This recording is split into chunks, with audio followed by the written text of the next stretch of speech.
Good afternoon, everyone. Thanks so much for watching Denver 7 Plus. I'm Jason Grenauer. It's now 2 o'clock, and we begin with the latest breaking news this afternoon on the warrant and receipt of property of documents that were found by federal agents at former President Donald Trump's Florida residence at Mar-a-Lago. Just within the last few minutes, a federal judge has officially unsealed 2 main documents: the official warrant for that search and ultimately seizure of documents from Mar-a-Lago, and also the receipt of documents of what was taken. There are 2 major headlines coming out of here. One, within that arrest warrant, the Department of Justice sought documents because they believe that the former president may have violated 3 separate federal statutes, including the Espionage Act. Now, that, as well as 2 other federal laws in regards to destroying or illegally possessing federal documents or documents involving federal investigations. So the former president may have broken 3 federal statutes. All of them would have been felonies. That was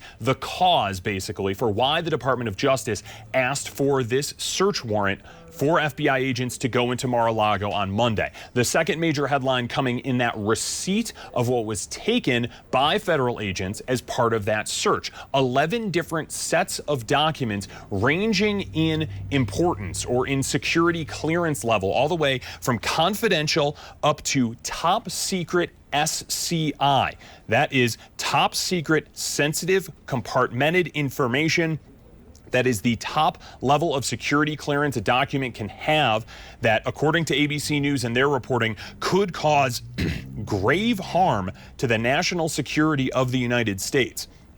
So the potential possession of those documents outside of any kind of secure facility, outside of the former president's actual job as the president, could have violated these federal statutes. So what is kind of everyone is really diving into right now these 2 sets of documents, but those are the main headlines right now. Again, that the search warrant was signed on by a federal judge because the Department of Justice believed that 3 separate federal statutes may have been violated, and that 11 different sets of documents ranging of importance and security clearance, including top secret and top secret SCI, the top level of security clearance for documents, were taken from Mar-a-Lago.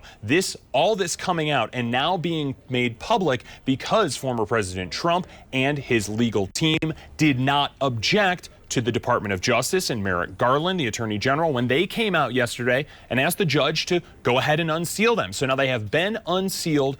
We are following and diving in through these documents ourselves. We are following our colleagues over at ABC News and their reporting. Our digital team pouring over this. ABC News just finished up a special report that aired on Channel 7. The entire special report is going to be up shortly, up on the denverchannel.com. Our reporting on this is going to be up shortly, up on the denverchannel.com. We'll continue to follow this throughout the afternoon here on Denver 7 Plus, and then, of course, have the very latest on Denver 7 News at 4, 5, and 6 o'clock.